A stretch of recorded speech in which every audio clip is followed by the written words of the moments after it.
Hello and welcome to my Q&A. My name is Mimi and I want to answer some questions I got over the last few months now.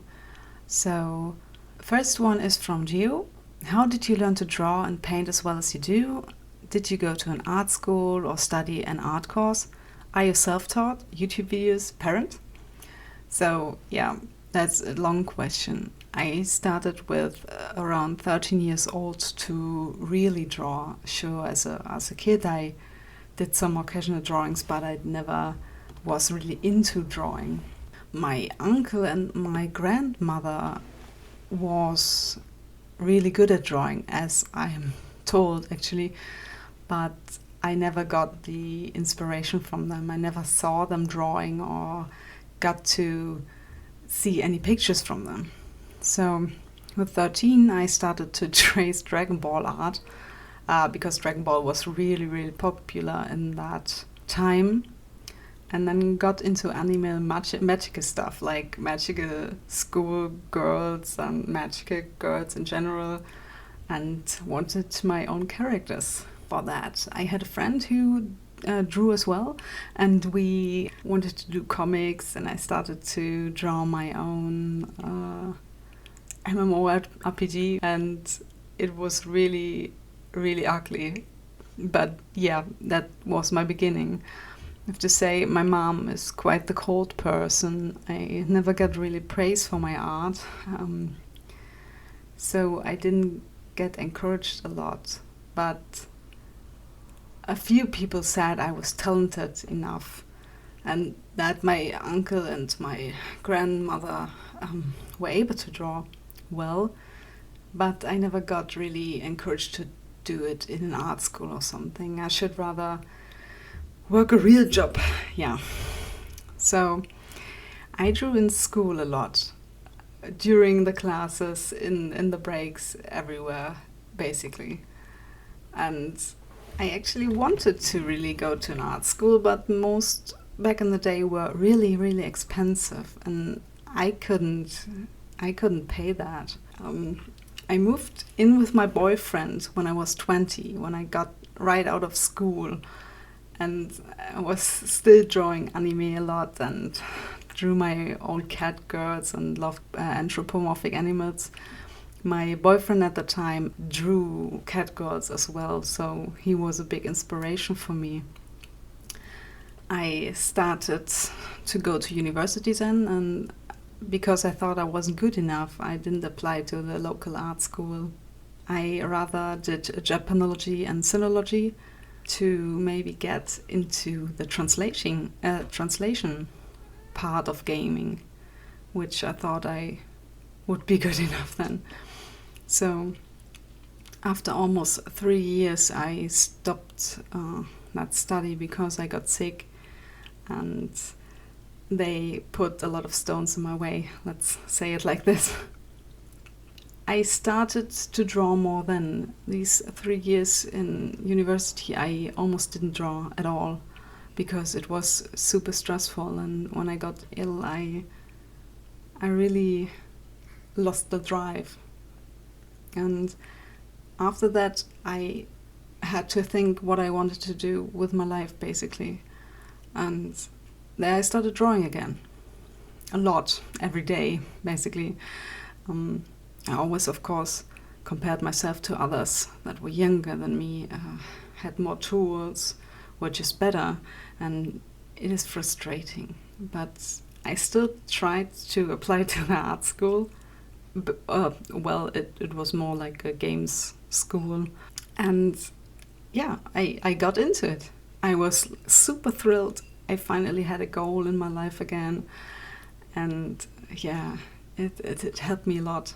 So I got into it in 2012, and then had to do an internship because I hadn't had any, and we actually had to do one before, so we could do this in the summer break towards the 3rd semester, and I did this.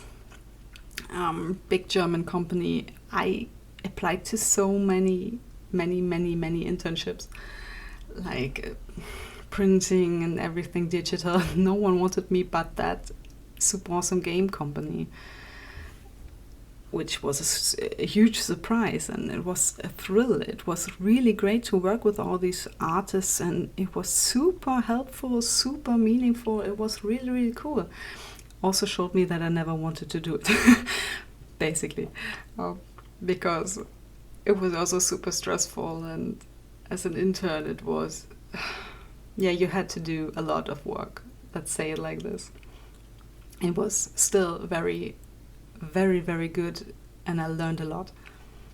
Then in that internship, I actually started to draw my first egg adoptables for Affinity, because I needed some money on the side.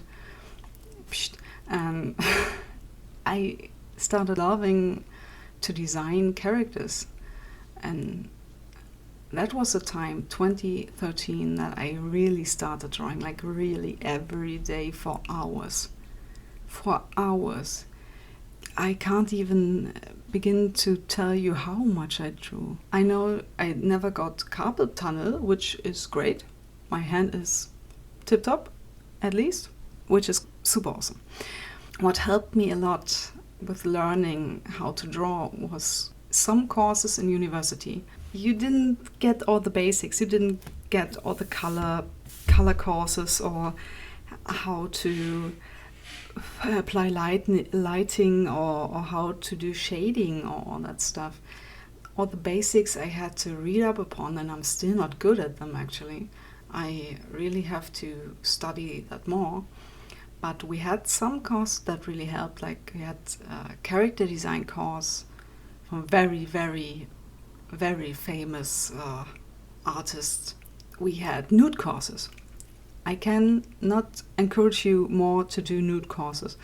Well, the one model wasn't really pretty. He was old, and he was very fat and not very a sight to see, but it really helped.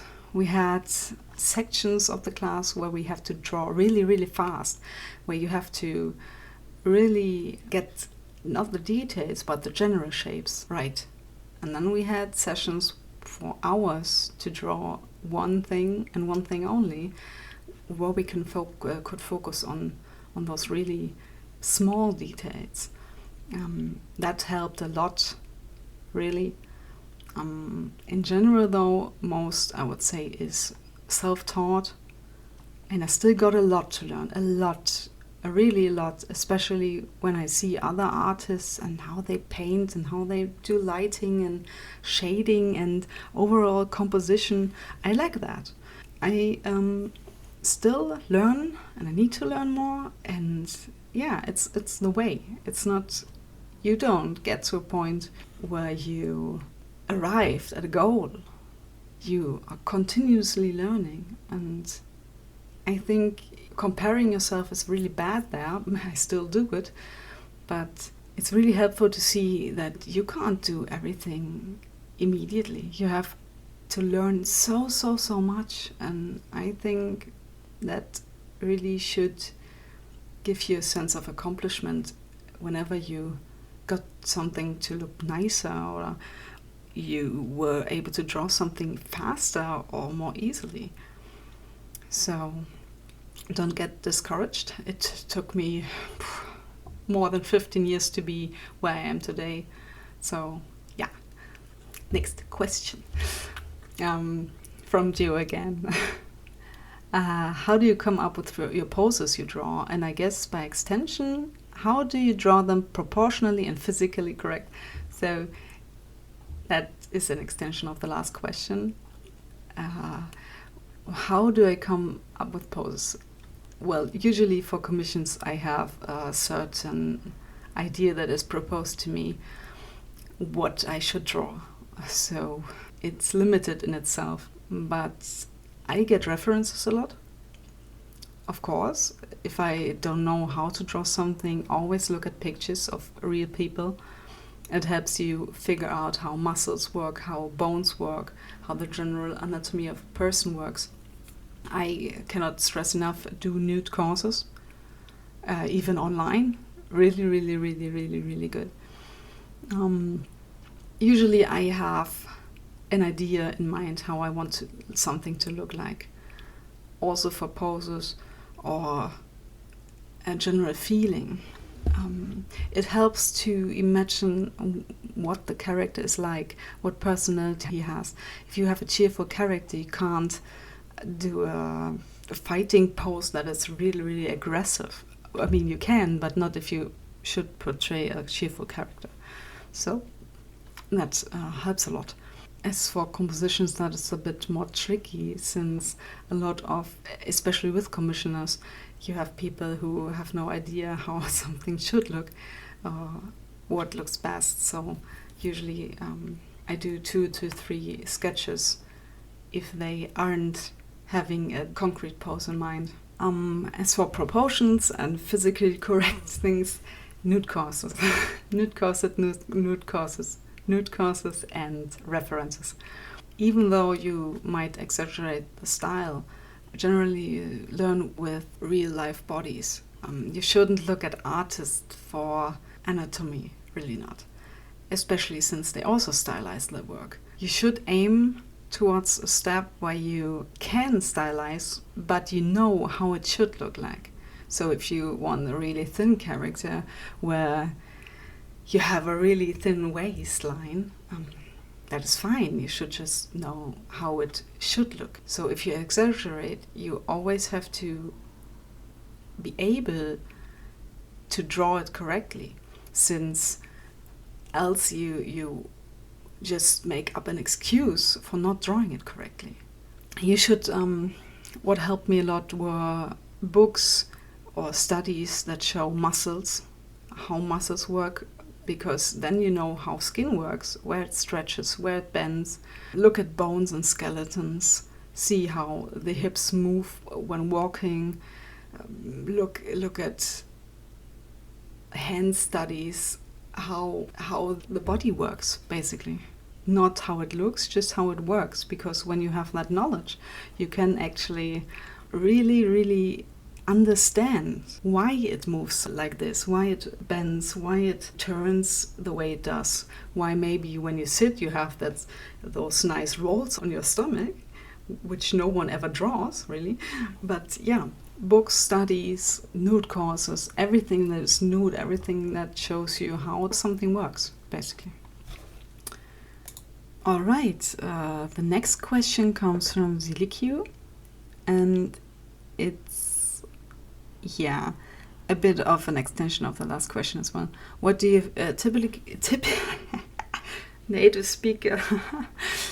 What do you typically use for inspiration in your designs? Yeah, do you look at art, photos, music for inspiration, or just mental vomit? Beautiful labs. A bit of mental vomit, but that's a tricky question, actually. I usually have specific things in mind how I want the character to look like, but I also love getting inspired. I love mood boards, I love color palettes and illustrations that show you a certain feeling. I often try to show personality with my characters, even though that doesn't always work out. I love looking at concept art, at environmental art. I love looking at other artists' work for this, but, and there's a very, very big but, I try to not look at all at other people's character designs. Because even if you don't want to imitate something, if you like something very much and have it in front of you, you will copy at least certain things. Sure, sometimes people have the same color palette, people have the same inspiration, but that is something different. If you have, for example, a dog design in front of you, maybe a guard dog of hell, Cerberus, then you will instinctively take inspiration from it. And it will look closer to that design. So I usually look at things that are not character designs. I try to look at mood boards a lot, of everything that should get the personality or feeling across that the character should have. And I make it a thing to close down my inspiration windows, my Pinterest or something, the moment I start sketching. Because I did a mistake once in my life to take colors from other people's characters because I really liked the color schemes, and I was met with utter anger, really. Even though you can't copyright characters or you can't even copyright colors, it was a mistake to have them as direct influences. So I'd rather make my own spin on that. I look at things and get inspired and then start drawing, but not have those windows open while I draw. The problem with this is also I'm very good at copying styles. I actually learned to do that, and I do not want to copy styles because it's so very easy for me. It can happen, and I hate this, so I try to don't do that at all. Okay, Artie asks, oh, me next. What programs do you use for animation? So that depends on the animation type. I do frame-to-frame animation. I did that a lot in my internship and for my studies. And I drew that in Photoshop and in Sai, basically, and put them together in Photoshop to use a timeline animation. Yeah, that's how I do frame-to-frame. It's a really tedious sometimes to really draw them all by hand, but it has a certain style to it, which I really, really like. So that would be my common animation. For my bachelor project and my master's project, I actually used a spine animation, which would be a skeleton animation, basically. You do the bones, you basically rig the character in 2D and can animate it with these bones. It's really easy to use, and I recommend it 100%. The free-to-use trial is actually great for trying and practicing. I think you can't save there. The cheapest version is $89 or something, which is a really great price. The full version is $300, I guess. It's still way, way lower than Photoshop. But yeah, that's a great method to animate as well, which also has a very distant style to it. I also use pixel animations, but I used to do them in Photoshop as well. So I pixeled in Sprite or something and then timeline it in Photoshop. If you want a detailed tutorial, I could do that some other time. So, next question comes from Sonia. What are some of your favorite concepts to work with? Which styles always inspire you the most? Oh, that is a loaded question. I adore a lot of things. I actually started as a human artist. So, yeah, don't draw them so much anymore, but I loved fantasy, human art, fantasy, everything that is like elves and outfits and weapons and MMORPGs and everything, World of Warcraft and stuff. I love everything fantasy, really. Creature design. I can't tell what I don't like. It's mostly sci-fi because I'm really bad at drawing anything metal and mecha and everything like this.